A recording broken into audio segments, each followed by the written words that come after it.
Berbagai topik menarik dikupas dalam dialog hari ini.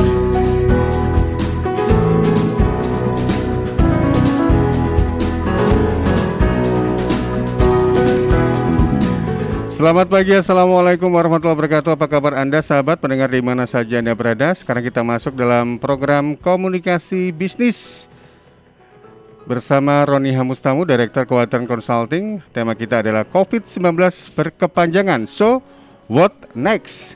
Kunci keberhasilan mempertajam target, meningkatkan hasil. Anda tentunya bisa bertanya dan juga bisa berinteraksi dengan kami di 0821 3264 109 untuk program komunikasi bisnis untuk edisi hari ini, hari Senin tanggal 19 Oktober 2020. Dan juga untuk komunikasi bisnis ini selain Anda juga bisa dengarkan di Suara Sidoarjo, Anda juga bisa dengarkan di RGR Tulungagung FM 90,1 dan Praja Angkasa Trenggalek di FM 88,9. Baik sahabat, tentunya untuk pertumbuhan ekonomi apalagi di tengah pandemi COVID-19 di negara kita Indonesia ini ya, secara makro memang mengalami up and down. Di kuartal pertama tumbuh sekitar 2%, kemudian di kuartal kedua minus 5%, dan di kuartal ketiga ini pemerintah optimis akan mengalami peningkatan ya. Tapi di sisi lain bagi kita para pelaku usaha, pelaku bisnis, apapun yang terjadi apalagi di tengah pandemi COVID-19 ini, usaha harus tetap berjalan begitu ya. Karena ya di sisi lain kita juga harus menggaji karyawan, kemudian memenuhi kebutuhan kita sendiri dan juga macam-macam. Dan terkait hal ini saya sudah tersambung lewat Zoom dengan narasumber, dengan Pak Roni, dan juga sudah di Zoom juga ada partisipan yang lain, diantaranya ada Pak Denis Firmansyah, kemudian ada Pak Irawan Hadikusumo, selamat pagi untuk Anda juga, Pak Rizky, dan juga ada Pak Amos Alexander Garang. Namanya keren ini, mudah-mudahan orangnya nggak garang ini. Kemudian ada Pak Rudi Balmater juga. Terlebih dahulu saya ke Pak Roni. Pak Roni, selamat pagi, Assalamualaikum Pak Roni.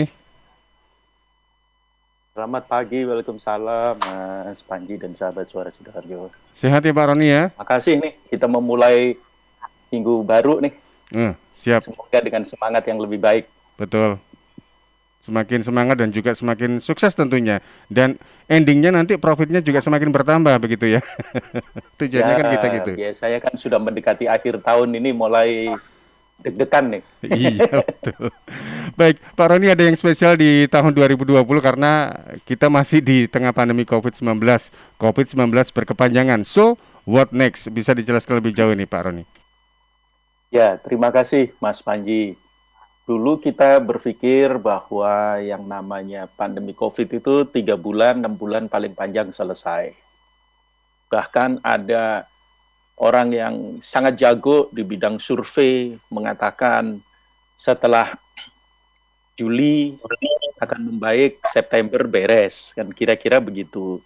Tapi faktanya sekarang sudah Oktober dan masih yang baru untuk Indonesia rata-rata lah kalau kita lihat tiap hari di atas 4.000. Dan tentu itu persoalan. Nah, karenanya para pelaku usaha menjadi deg-degan, apalagi teman-teman yang mengelola pabrik misalnya. Karena selama masa beberapa minggu terakhir ini kan ada demo yang melibatkan karyawan, melibatkan pekerja. Dan itu ada risiko. Risikonya adalah risiko biaya untuk melakukan rapid test lagi. Dia ada satu perusahaan setelah sekian lama mengalami tekanan akibat COVID, terus tiba-tiba membaiklah dalam beberapa bulan terakhir ini, mulai ada peningkatan dalam permintaan. Tapi minggu lalu ada 300 pekerjanya mengikuti demo. Dampaknya adalah ketika kembali kan harus dilakukan rapid test kepada mereka dan harus ada, ternyata dari hasil itu menyebabkan harus ada 14 hari isolasi semua. Nah, istirahat. Nah, hal-hal yang seperti ini itu kan menyebabkan perusahaan yang punya komitmen dengan pelanggan menjadi mengalami tekanan-tekanan. Nah, karenanya kita sekarang mulai berpikir, ya sudah, Ini COVID adalah bagian dari keseharian kita. Sekian bulan yang lalu bahkan Presiden sudah mengatakan, ayo kita ini hidup berdampingan secara damai nih sama COVID ini. Gitu kan. Sehingga kita membiasakan diri kita untuk melaksanakan protokol-protokol kesehatan agar kita bisa kemudian fokus melaksanakan usaha. Nah, teman-teman yang di dunia usaha itu pada bulan-bulan sekarang ini, Oktober, November ini kan sudah sangat sibuk untuk perencanaan, bahkan sudah hampir final untuk perencanaan 2021. Bagaimana target mereka, apa yang bisa dilakukan dan sebagainya. Di sini ada misalnya Pak Rudi Balmater nanti mungkin bisa sharing begitu tentang bagaimana kita mendesain target untuk tahun depan, tahun 2021, bila perlu tahun 2022 seperti apa. Nah, karenanya mari kita ajak semua pelaku usaha untuk kembali konsentrasi. COVID tidak bisa lagi menjadi excuse atau alasan pembenar bahwa kita mengalami kesulitan-kesulitan. Oleh karenanya, ayo kita garap. Nah, kalau kami lihat sekarang ini, sampai dengan hari ini, fokus perusahaan sebaiknya masih pada arus kas. Artinya bahwa perusahaan itu menata betul arus kasnya, supaya tidak kekeringan, supaya semua bisa berjalan. Nah, oleh karenanya terkait dengan menjaga arus kas ini, target-target yang ada di perusahaan harus direview kembali. Mana yang sudah bisa dicapai, mana yang mungkin untuk dicapai, dan mana yang harus direvisi karena tidak mungkin dicapai. Kalau kami melihatnya ada 4 hal utama yang harus jadi perhatian. Nanti kita bisa breakdown, kita bisa bongkar satu persatu. Yang pertama adalah menjaga sumber pendapatan. Kita bilang manajemen pendapatan lah, revenue management. Bagaimana caranya supaya perusahaan memastikan agar memperkecil kalaupun ada kerugian pendapatan. Dan di tengah tekanan yang ada saat ini, bagaimana mencari sumber pendapatan baru. Ada perusahaan franchise ya, waralaba di bidang makanan, itu sudah cukup lama mereka mencari sumber pendapatan baru dengan cara motor-motor yang biasanya untuk mengantar, sekarang ini dijadikan semacam kios di titik-titik tertentu. Dan saya melihat pendapatannya kayaknya keren karena penjualannya banyak sekali orang yang kemudian membeli.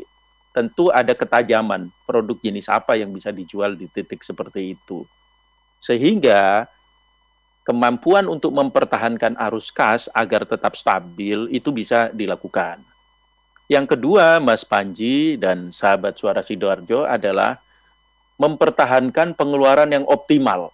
Artinya apa? Meminimalisasi biaya di berbagai fungsi yang selama ini itu lebih kepada seakan-akan pencitraan. Misalnya biaya untuk interaksi dengan pelanggan. Nah sekarang karena adanya COVID kan bisa pakai Zoom. Sehingga biaya transportasi, akomodasi itu bisa berkurang. Dan semua pihak sekarang saling memahami bahwa mereka tidak mudah untuk harus langsung bertemu dengan alasan-alasan kesehatan.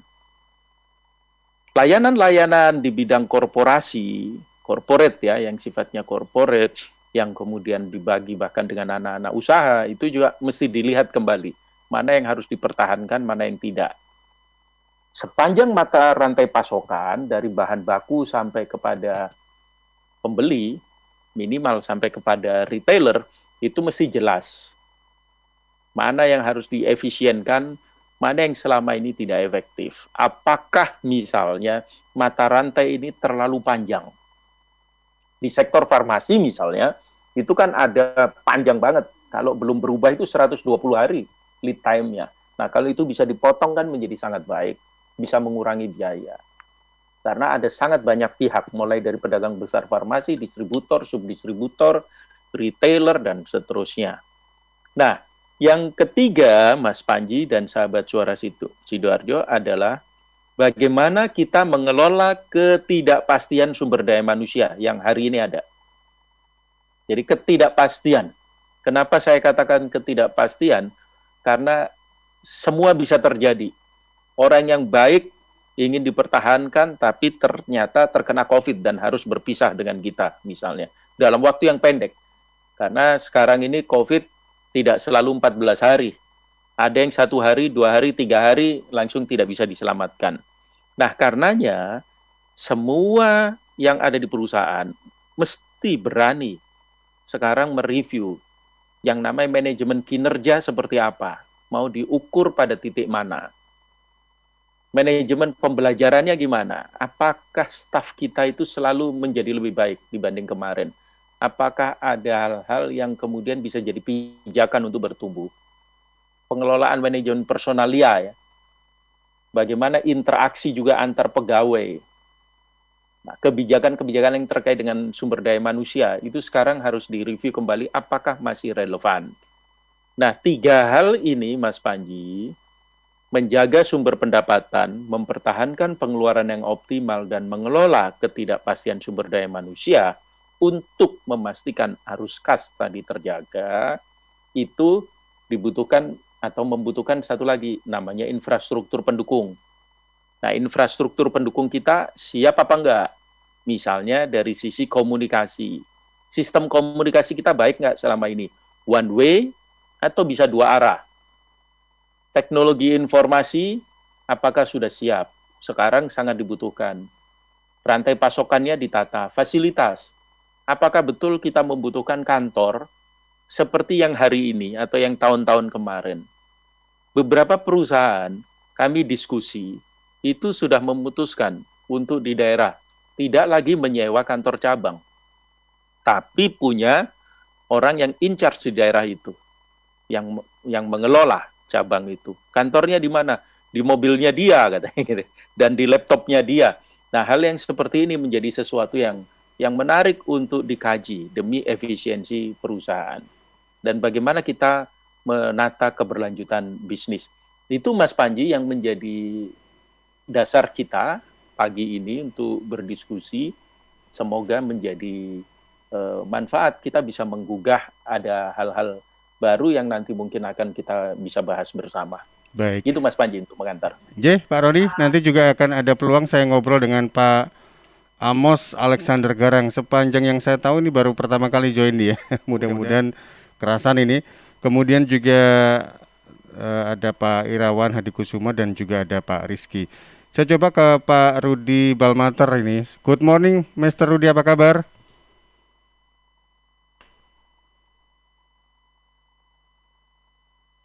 Halo, Pak Rudi, apa kabar Pak Rudi?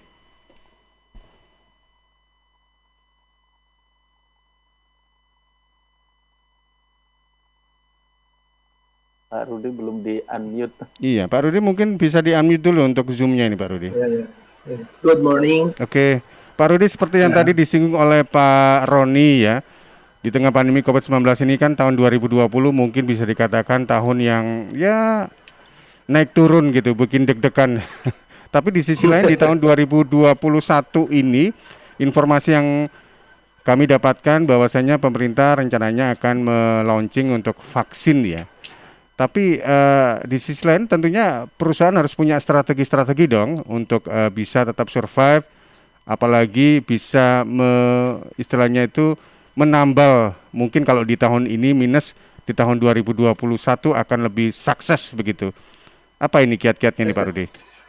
Begini Pak, pertama-tama sekarang banyak perusahaan TBK yang semestinya sudah menyusun yang dikatakan oleh Pak Roni mengenai rencana untuk pendapatan tahun depan.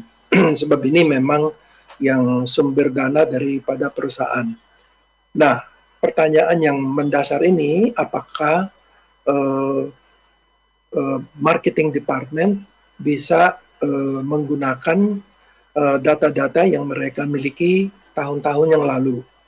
Nah, menurut saya sih ini sekarang harus ada namanya planning untuk melihat bagaimana beberapa customers terhadap potensial order yang akan datang. Sebab kita kemungkinan sudah tidak bisa pakai yang 2018, 2019. So kadang-kadang dalam accounting ada namanya zero based budgeting, meaning that kita harus start from zero, meaning that setiap sales force per daerah harus menentukan bagaimana kemampuan dari masing-masing pelanggan terhadap the product. So jadi ini yang harus diketahui oleh marketing people. Nah, berdasarkan target ini yang disusun oleh para sales force, nah ini harus dibicarakan dengan production people. Sejauh mana mereka memenuhi keinginan-keinginan daripada marketing people. Nah, setelah itu mereka bisa melihat apa biaya-biaya yang berhubungan dengan sales target dan juga mengenai production operation. Sebab ini sangat diperhatikan yang dikatakan tadi mengenai cash flow. Sebab kalau kita menyusun mengenai budget anggaran tahun depan, yang pertama itu mengenai revenue model. Setelah revenue model, kita lihat mengenai production model, and then berdasarkan ini mengenai operational cost, and then kita harus menyusun mengenai cash flow. So jadi 4 unsur ini harus diperhatikan. Tentu dalam penyusunan pendapatan juga harus melihat kira-kira berapa piutang, sejauh mana customer bisa mempertanggungjawabkan semua order, sama dengan pembayaran supplier. So ini akan dirangkum dalam penyusunan cash flow. So 4 unsur ini harus disusun supaya bisa melihat bagaimana gambaran keuangan tahun depan. Ini yang saya bisa share untuk penyusunan tahun depan. Terima kasih, Pak. Baik, terima kasih Pak Rudi Balmantar. Baik, saya coba bergeser ke Pak Amos Alexander Garang ini, yang saya dapat kerpean. Kalau di UN itu kan kerpean dilarang ya, tapi kalau di sini kerpean itu perlu.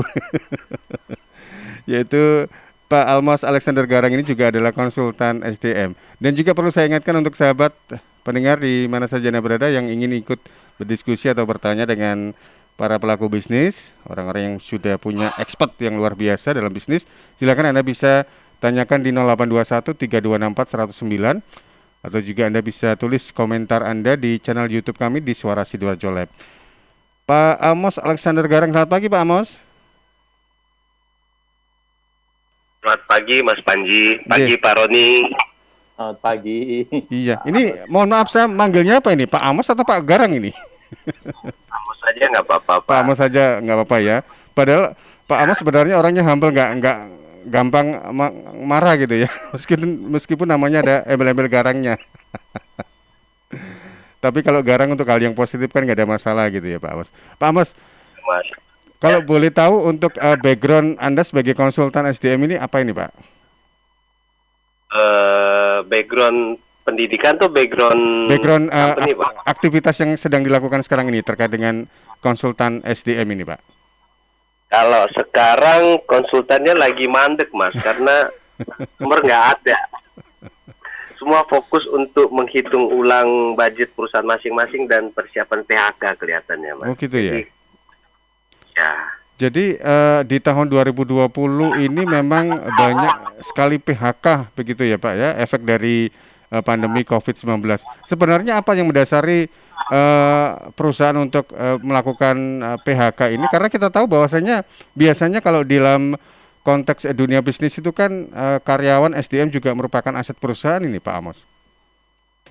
Kalau perusahaannya sudah punya budaya ke arah sana Mas Panji, kalau masih menganggap pekerja itu sebagai beban ya pasti akan terjadi PHK Mas.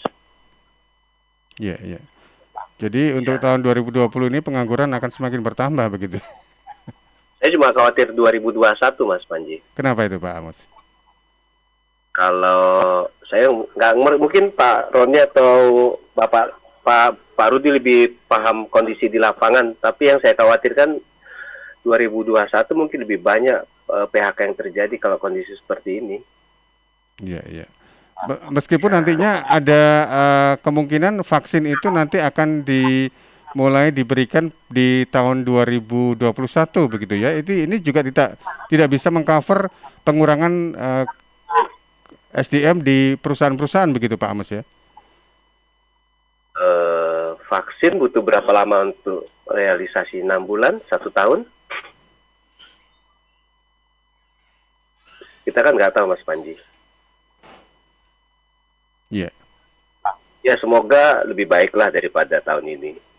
Baik. Sebenarnya kalau Anda melihat dari SDM yang atau perusahaan yang melakukan pemutusan hubungan kerja atau pengurangan efisiensi atau rasionalisasi atau apapun itu istilahnya, itu dasarnya apa? Apakah memang dalam konteks ini karena memang pemasukannya nggak mencukupi untuk membayar gaji karyawan, atau memang istilahnya itu terlalu gemuk lah, karena di era serba virtual ini ada beberapa pos yang perlu dirampingkan begitu Pak Amos? Kalau secara umum, kalau sebelum ada pandemi ya Mas Panji, kalau saya melihat SDM kita ini memang tidak efisien. Karena 8 jam kerja itu tidak full mereka itu melakukan aktivitas pekerjaan. Itu yang membuat para owner itu juga agak berat terhadap pekerja Indonesia. Tapi di sisi lain mungkin juga saya nggak ngerti cara ngitung UMK itu apakah memang sudah memang mengcover biaya hidup ya Mas Panji ya. Tapi kalau dari SDM-nya saya melihat banyak terlalu santai saya bilang kalau SDM Indonesia Mas. Terlalu itu santai dibandingkan dengan negara-negara lain begitu. Misalnya dengan Malaysia aja mungkin lebih padat ya jam kerja di Malaysia daripada di Indonesia Mas. Baik. Iya baik. Iya baik. Ditambah pandemi ini ya menjadi seperti itu, mungkin ya itu yang kita rasakan di lapangan sih ya Mas ya. Gitu. Ya baik. Ya kita sih berharap mudah-mudahan ke depan ini tidak terlalu banyak pengurangan lagi begitu ya Pak ya, karena kita tahu bahwasanya penduduk Indonesia itu kan banyak, dan juga tiap tahun informasi yang berhasil saya dapatkan itu kan ada 2,9 juta pencari kerja baru begitu. Ya. Jadi takutnya kan semakin banyak pengangguran ini. Ya alternatif seperti kata Pak Roni mungkin online, mungkin ya bisnis online Mas. Tapi bisnis online ya apa kan saya nggak ngerti kalau UMKM itu bagaimana gitu untuk mereka mengonlinekan produknya. Ya baik, Pak Amos, kalau memang konsultan SDM sempat stuck untuk sekarang ini apa yang sedang dilakukan Pak Amos ini sekarang? Diversifikasi usaha kah, atau ada banting setir ke bisnis yang lain, atau apa ini sekarang? Ya sementara ya online Mas, bisnis online saya ini ya. Jualan bisnis gitu online. Ya? Platform digital saya. Oh Mas. Platform digital. Oke, tapi tetap core-nya tetap di konsultan SDM. Ya tetap di situ. Baik. Di sisi lain juga buka ini sih. Khusus perawat untuk perawat yang mau ke Jepang, tapi online sistem pembelajaran secara kompetensi bahasa Mas sama budaya. Baik, baik. Sukses untuk aktivitasnya nih Pak Amos sekarang. Mudah-mudahan ke depan bisa join lagi untuk kesempatan kita bergabung dalam komunikasi bisnis. Saya ke Pak Denis ini. Pak Denis, selamat pagi Pak Denis. Pagi Mas Panji. Pak Denis, apa kabar? Sehat Pak Denis? Luar biasa, terima kasih Mas Panji. Kalau Pak Denis melihat 2021 optimis atau pesimis?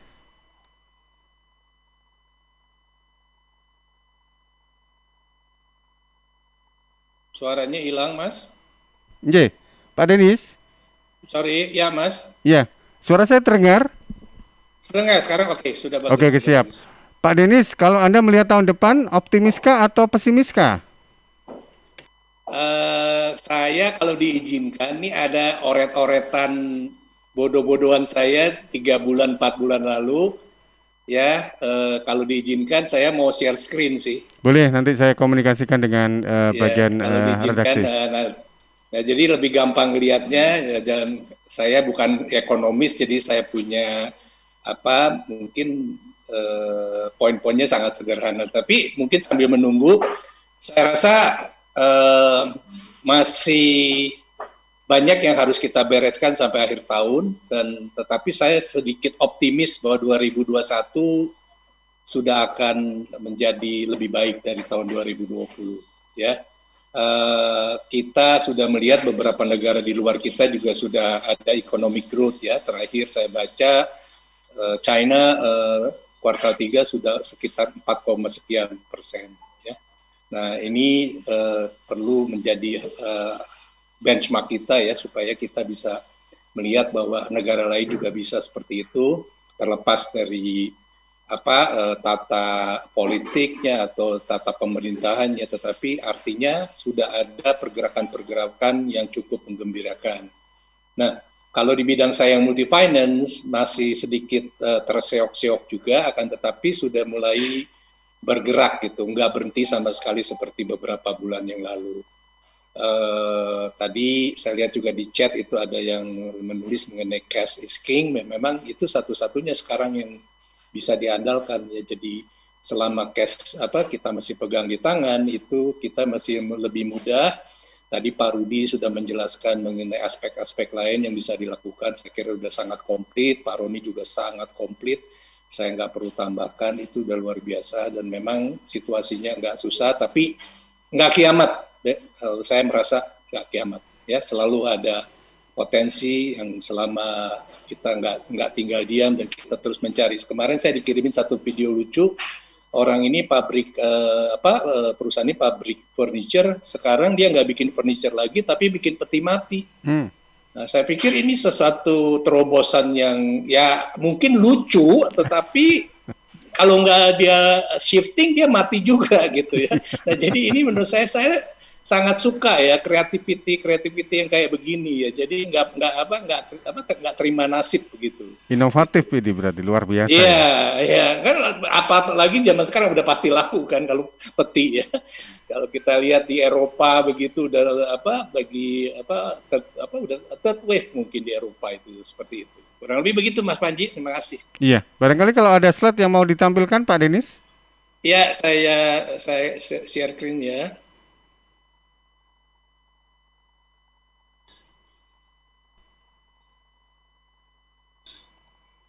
Dan tentunya untuk sahabat pendengar di mana saja Anda berada, kalau Anda mau melihat share screen atau slide yang disampaikan oleh Pak Denis, Anda juga bisa simak kami di channel YouTube kami di Suara Sidoarjo Live ya. Anda bisa komentar di sana juga ya. Sebentar ya Mas, saya sambil menyiapkan. Oke, baik. Sambil kita break dulu ya Pak Denis, sambil nanti Pak Denis juga menyiapkan beberapa materi untuk yang di-share kepada sahabat pendengar yang lain. Baik sahabat, kita masih bersama di program Komunikasi Bisnis dengan tema kita COVID-19 berkepanjangan. So, what next? Kunci keberhasilan mempertajam target, meningkatkan hasil. Kami akan kembali sesudah beberapa pesan berikut ini. Suara Sidoarjo, lembaga penyiaran publik lokal pemerintah Kabupaten Sidoarjo. Halo, Assalamualaikum warahmatullahi wabarakatuh. Saya Denny Caknan menghimbau untuk seluruh masyarakat Jawa Timur agar tidak tertular oleh COVID-19, maka kita harus menaati protokol kesehatan yang berlaku. Khususnya memakai masker, jika berpergian menjaga jarak minimal 1 meter, dan tentunya harus didukung dengan olahraga. Jatim bermasker, Jatim sehat.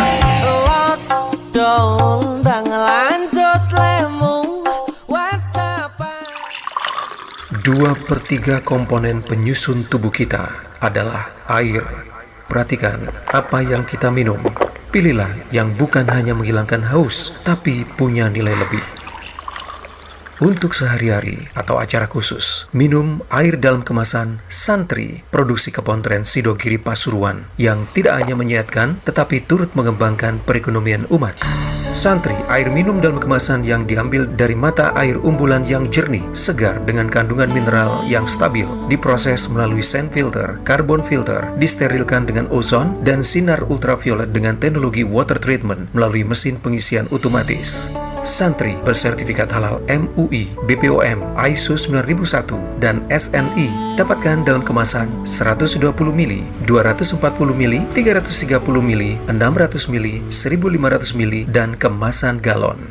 Info lengkap dan pemesanan air mineral dalam kemasan Santri, hubungi CV Lantabur, Jalan Sawo, RT 03 RW 01, Plumbungan, Sukodono, Sidoarjo. Telepon 0812 3404 0289. Air minum dalam kemasan Santri. Sahabat mata adalah jendela dunia, untuk itu rawat dan sayangilah mata Anda. Konsultasikan seputar keluhan kesehatan mata Anda ke Rumah Sakit Mata Fatma, pusat pelayanan mata terpadu yang mengedepankan keunggulan teknologi, keramahan, komunikatif, dan pelayanan yang cepat. Rumah Sakit Mata Fatma melayani peserta BPJS Kesehatan, tetap buka setiap hari dari jam 7 pagi sampai 9 malam. Percayakan kesehatan mata Anda pada Rumah Sakit Mata Fatma. Tetap memakai masker, jaga jarak, dan rajin cuci tangan dengan sabun dan air mengalir. Bersama kita lawan COVID-19. Katarak Center Rumah Sakit Mata Fatma di Jalan Raya Kalijati nomor 40 Taman Sidoarjo. Telepon 031 787 9857 atau 031 99 78 2000.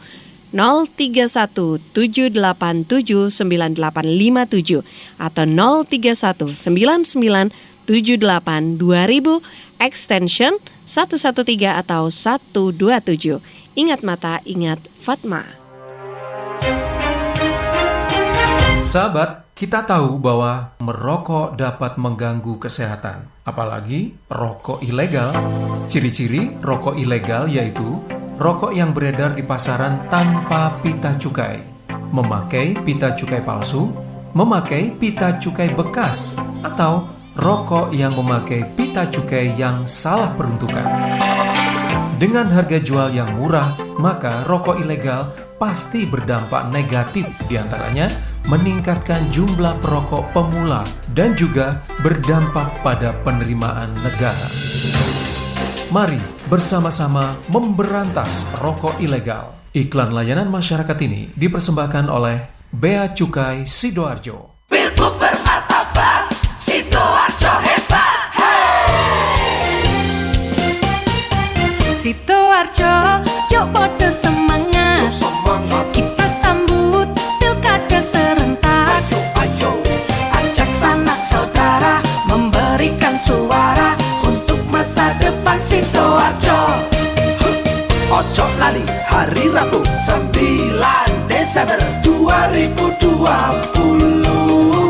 Rame-rame ke TPS kita nyoblos.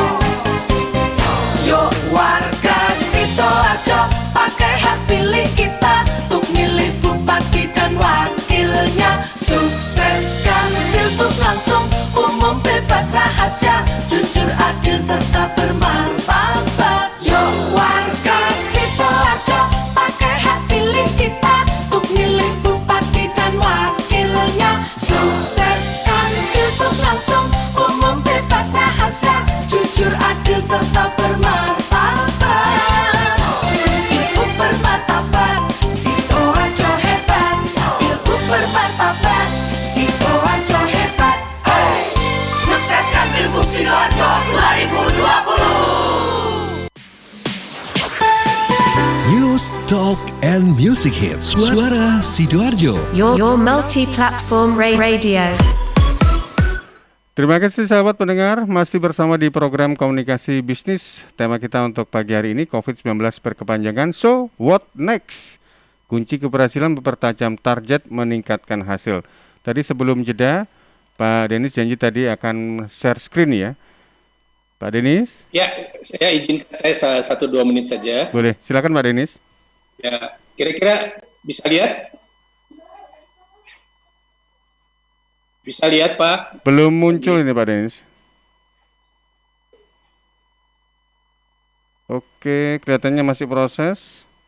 Start screen sharing. Oke, sudah muncul.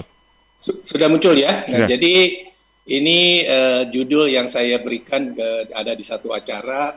Ini saya sebutnya uncertainty is certain. Ya, ketidakpastian adalah kepastian.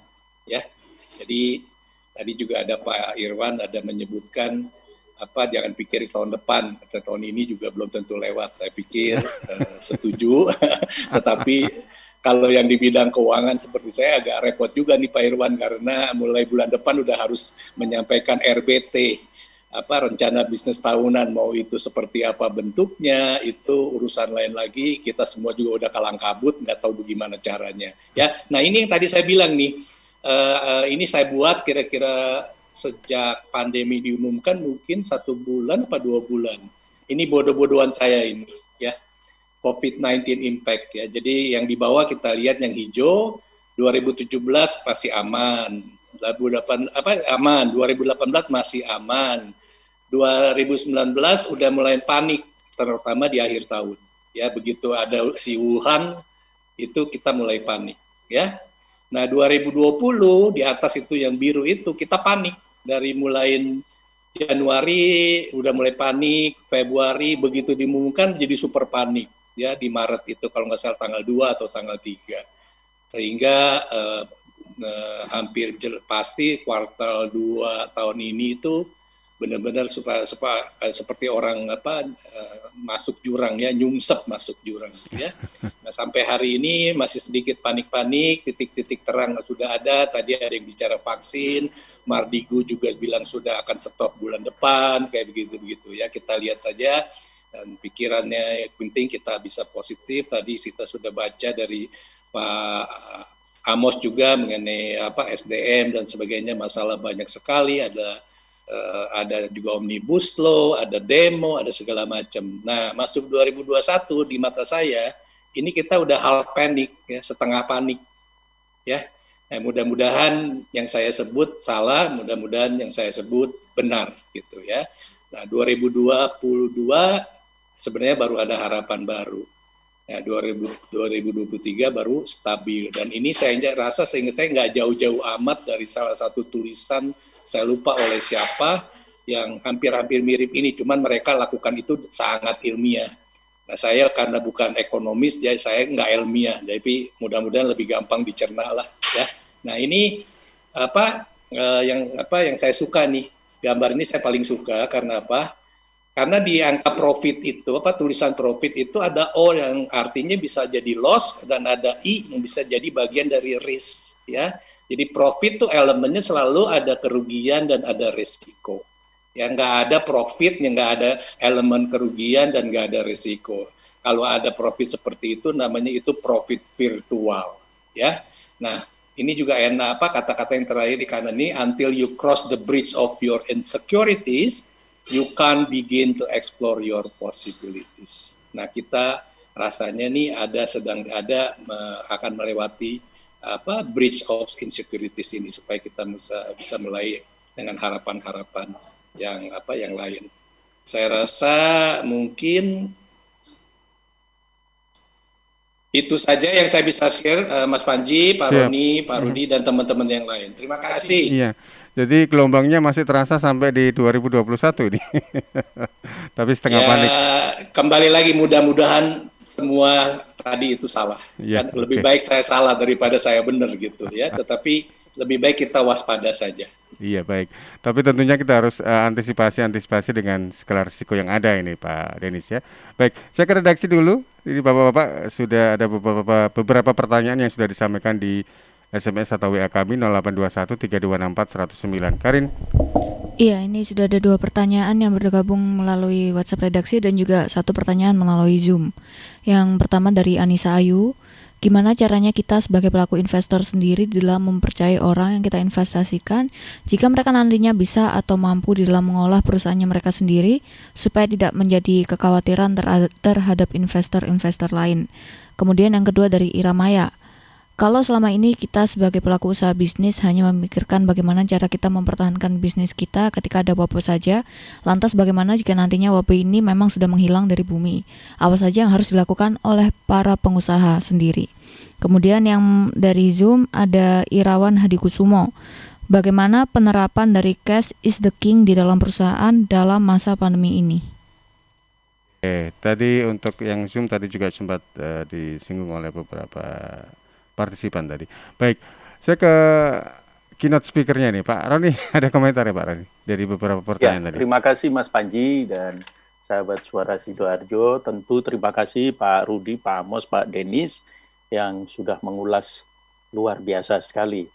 Jadi begini, kalau tadi ada pertanyaan bagaimana mempercayai investor. Ada dua hal yang kita harus jaga. Yang pertama adalah hal yang sifatnya rasional. Hal yang sifatnya rasional itu artinya mau tidak mau ada yang namanya perhitungan bisnis. Maka setiap investor perlu itu untuk memeriksa mulai dari bisnis model, bisnis plan. Jadi semua mesti jelas larinya kemana. Yang kedua adalah track record. Bagaimana orang ini sebelum berkenalan dengan kita itu menjalankan bisnisnya. Apakah kategori yang cukup rajin atau yang mudah putus asa. Karena itu orang seperti Pak Rudi, Pak Denis, itu biasanya menjaga salah satu hobi main golf. Nah, dalam main golf itu akan terlihat siapa yang karakternya itu baik atau enggak, siapa yang kemudian cepat putus asa, siapa yang kalau menghadapi tekanan itu terus emosi gitu. Jadi investor bisa melihat dari sisi itu. Tetapi saya tidak bisa menafikan bahwa kita di Indonesia orang tertentu kadang cukup cuma tanya tanggal lahir sama lihat bentuk wajah. Terus dia percaya atau tidak percaya. Nah, hal-hal yang seperti ini juga jadi perhatian.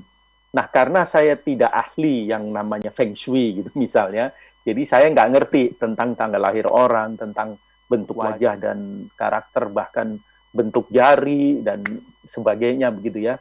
Saya maka lebih mendorong kita untuk menjaga diri dengan melihat yang rasional. Melihat perhitungannya, melihat track record.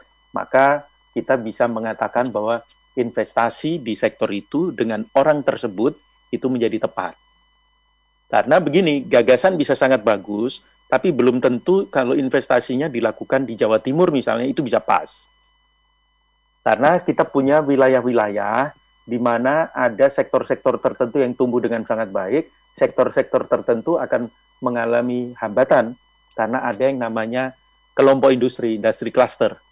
Kalau misalnya pabrik kan bahan bakunya dari mana, teknologi seperti apa, apakah orangnya terlatih untuk itu, dan sejenisnya. Nah, sekarang kita ngomong-ngomong selalu segala hal terkait dengan COVID.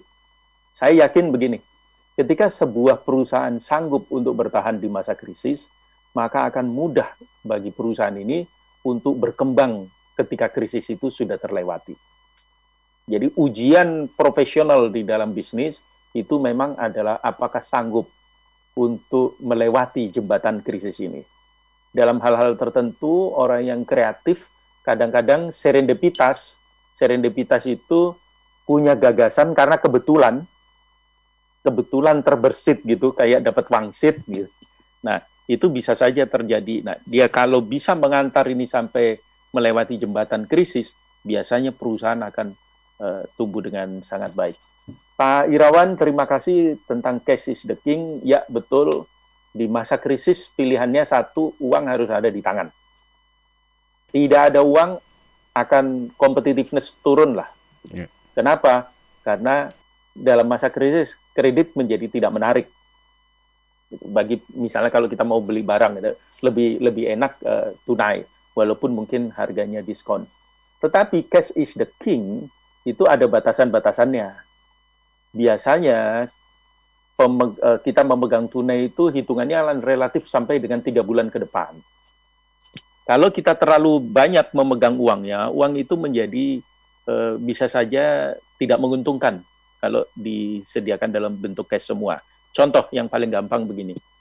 Tahun 1998, kira-kira bulan September-Oktober, ada perusahaan retail farmasi besar di Australia yang keluar dari Indonesia dengan alasan Indonesia tidak siap untuk konsep retail farmasi modern. Tapi pada bulan yang relatif sama, perusahaan sejenis yang berasal dari Hong Kong itu masuk ke Indonesia dan mengatakan pasar Indonesia promising, very promising. Kenapa? Karena belum ada retail farmasi modern. Dulu kan Kita nggak bisa pergi ke apotek terus ambil ABC gitu, mesti ada petugasnya.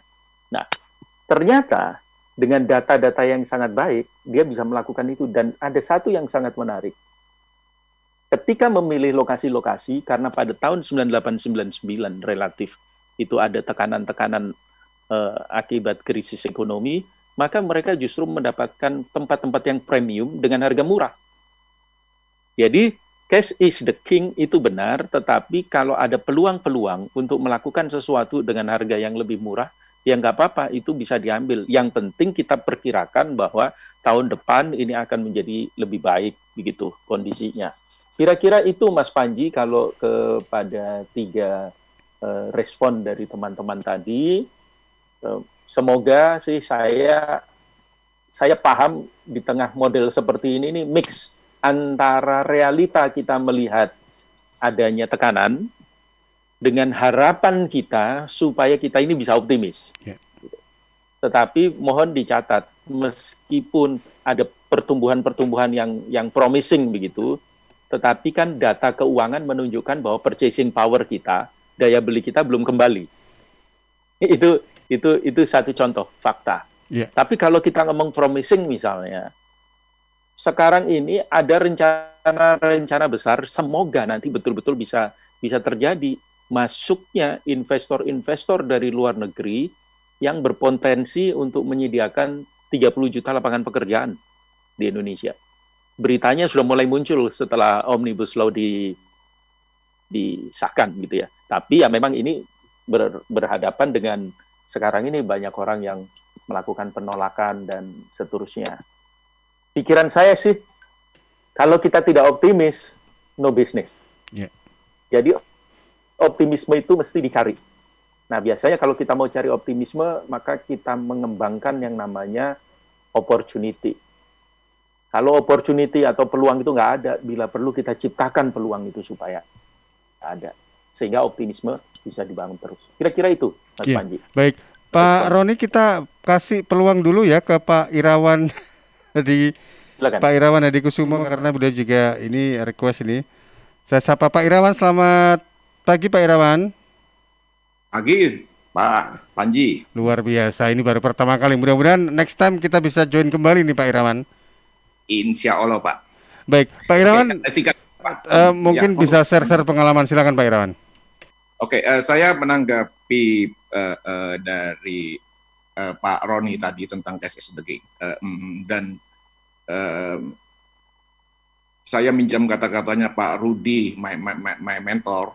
Kita go back ke judul dari title acara, yaitu apa yang what next untuk sesudah masa pandemi. Bukan tahun depan. Pertama, sebelum what next, saya sedikit cerita. Mohon maaf, saya bukan menggurui ya. Saya cuma sekedar sharing pengalaman saya sebagai director salah satu integrated company pada saat 98 sampai hingga 2000, pada saat financial crisis yang melanda Indonesia. Dan kita nggak akan membandingkan karena itu akan butuh topik tersendiri untuk membandingkan krisis itu dengan krisis yang sekarang.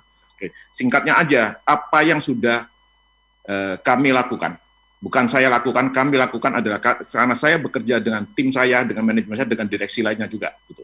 Oke. Dan dengan beberapa konsultan, termasuk ada nasihat-nasihat dari my mentor Pak Rudi tentang hal ini yang tahun 98-2000. Oke, saya kaitkan dengan kondisi sekarang karena sekarang saya posisinya beda.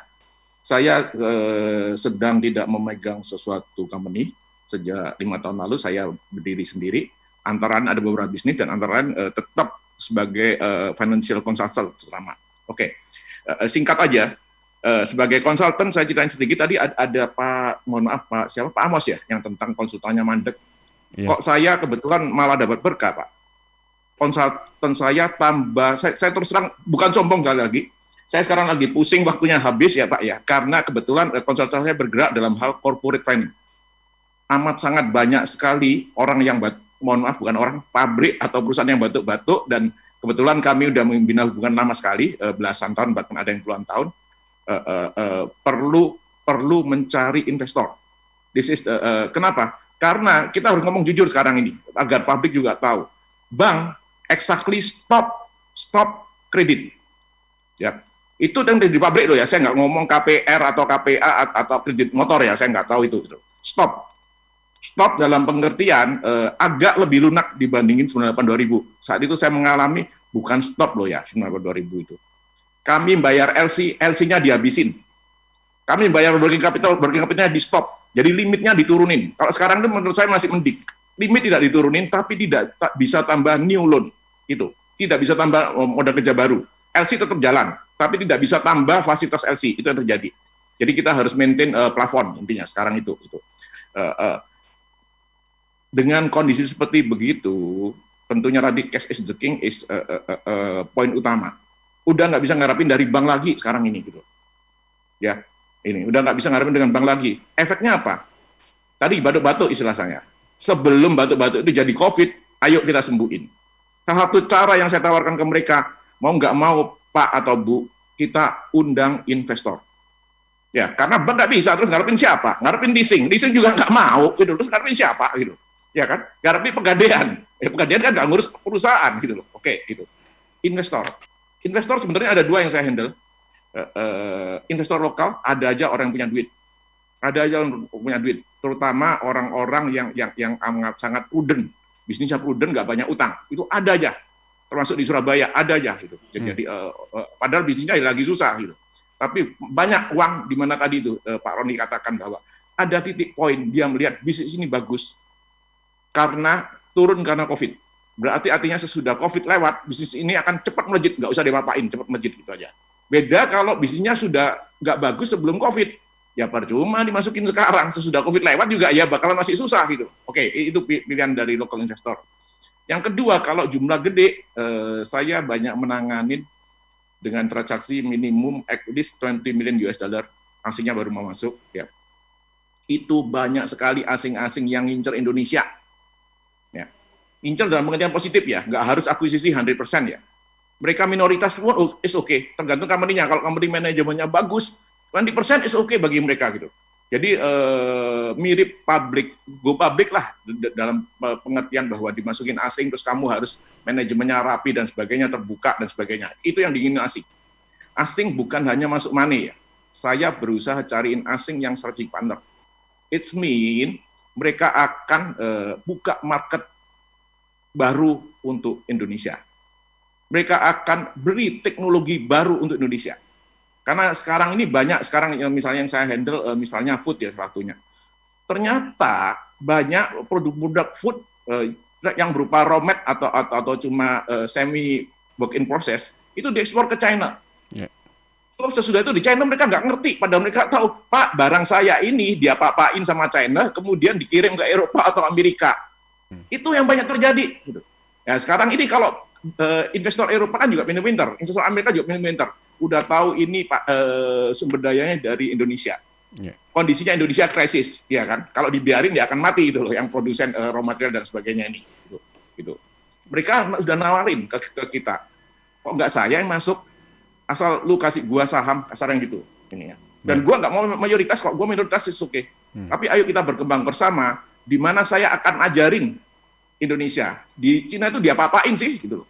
Kok bisa dijual ke Eropa? Yang beli loh saya sendiri gitu loh ininya. Itu yang terjadi ya. Oke. Balik ke cash is the king. Sebenarnya pengalaman saya tadi di 98-2000 dan ada beberapa yang saya terapin di beberapa klien saya sekarang ini. Pengertiannya bukan kita pegang duit loh ya. Kita maintain bahwa kekuatan cash perusahaan itu lebih besar dari power of credit gitu. Itunya. Itu poinnya. Jadi bukan pegang duit, bukan.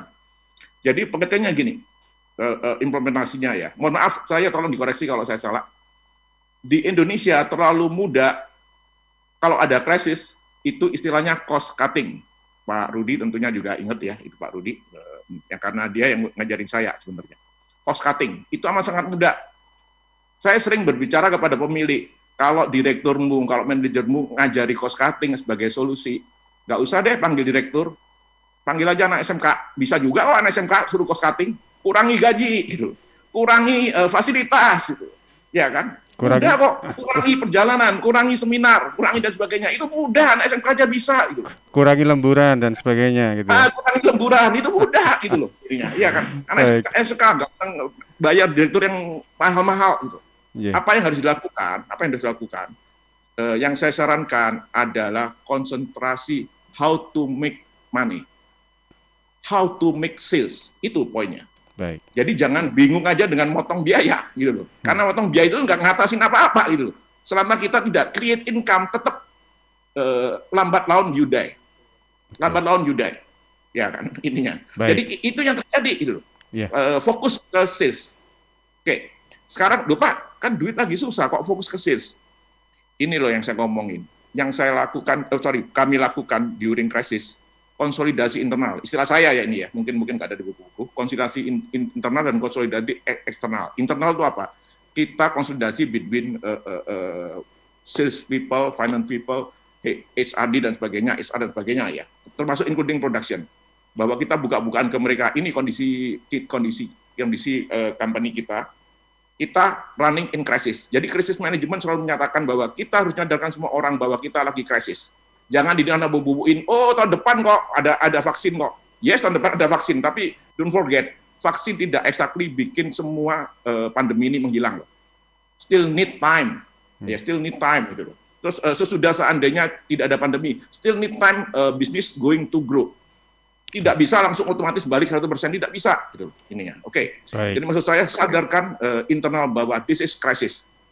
Baik. Pak Irawan. Oke. Baik, Pak Irawan, terima kasih untuk share-nya luar biasa. Mungkin next week kita bisa ngobrol kembali, Pak Irawan juga bisa join kembali karena waktunya juga mepet ini. Baik, saya ke Pak Roni sebagai closing statement. Monggo Pak Roni. Ya. Terima kasih Mas Panji, sahabat Suara Sidoarjo. Terima kasih atas wrap up dari Pak Irawan tadi juga begitu. Jadi saya kembali ke bagian awal ketika kita membuka ini. Yang pertama adalah di masa krisis ini, arus kas harus terjaga dengan sangat baik. Harus stabil. Karenanya kita perlu menjaga sumber pendapatan. Intinya menghindari kerugian pendapatan, mencari sumber pendapatan yang baru dan mempertahankan arus itu sendiri supaya stabil. Itu kira-kira yang pertama begitu. Jadi cocok dengan yang disampaikan oleh Pak Irawan tadi, mencari sumber pendapatan baru.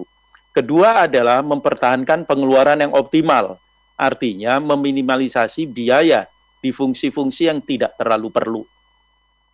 Ketiga, mengelola ketidakpastian sumber daya manusia. Tadi Pak Amos Garang juga sudah menceritakan bagaimana kegalauan beliau tentang tahun depan. Nah, karenanya itu perlu ditata. Kalau sistemnya baik, maka akan relatif selamat lah begitu. Yang keempat, sebagai syarat kita untuk bisa menopang keberhasilan 3 tadi adalah memastikan kesiapan infrastruktur perusahaan. Dalam beberapa kasus yang terjadi konflik, itu muncul akibat ada intransparansi atau ketidaktransparan dalam komunikasi. Nah, sekarang akibat ada teknologi informasi dan sebagainya, itu semua bisa diperbaiki sehingga tidak seperti dulu lagi. Rantai pasokan, fasilitas kerja, rencana keberlanjutan bisnis, dan layanan servis yang disediakan itu juga menjadi perhatian utama. Kira-kira itu Mas Panji dan sahabat Suara Sidoarjo, 4 hal yang untuk merangkum apa yang tadi kita katakan supaya target-target kita dipertajam sehingga kita bisa meningkatkan hasil. Kira-kira itu Mas Panji, terima kasih. Baik, terima kasih untuk Anda Pak Roni, sukses selalu dan juga sehat selalu. Dan juga untuk Pak Amos Alexander Garang, kemudian Pak Denis Firmansa, Pak Ganton 168, Ibu Ida, Pak Irawan Hadikusumo yang tadi juga sempat berbicara tadi ya, Pak Ju, Pak Bu Nabila Ines Feroza, Pak Rizky, Pak Rudi Balmater, Pak Justinus Sai, juga terima kasih yang sudah bergabung atau menjadi partisipan dalam join Zoom di Suara Sidoarjo untuk komunikasi bisnis edisi hari ini, yaitu tentang COVID-19 berkepanjangan. So, what next? Kunci keberhasilan mempercepat target atau mempertajam target untuk meningkatkan hasil. Terima kasih juga untuk sahabat-sahabat di RGR Tulungagung FM 90,1 dan Radio Praja Angkasa Tenggala FM 88,9. Sekali lagi terima kasih Bapak-bapak dan Ibu, sukses untuk aktivitasnya dan selamat beraktivitas. Baik, demikian tadi sahabat komunikasi bisnis, saya Panji pamit juga, nanti akan ketemu Anda kembali dalam program Jatim News Today, siaran khusus update COVID-19 di jam 11:05. Sampai ketemu lagi nanti.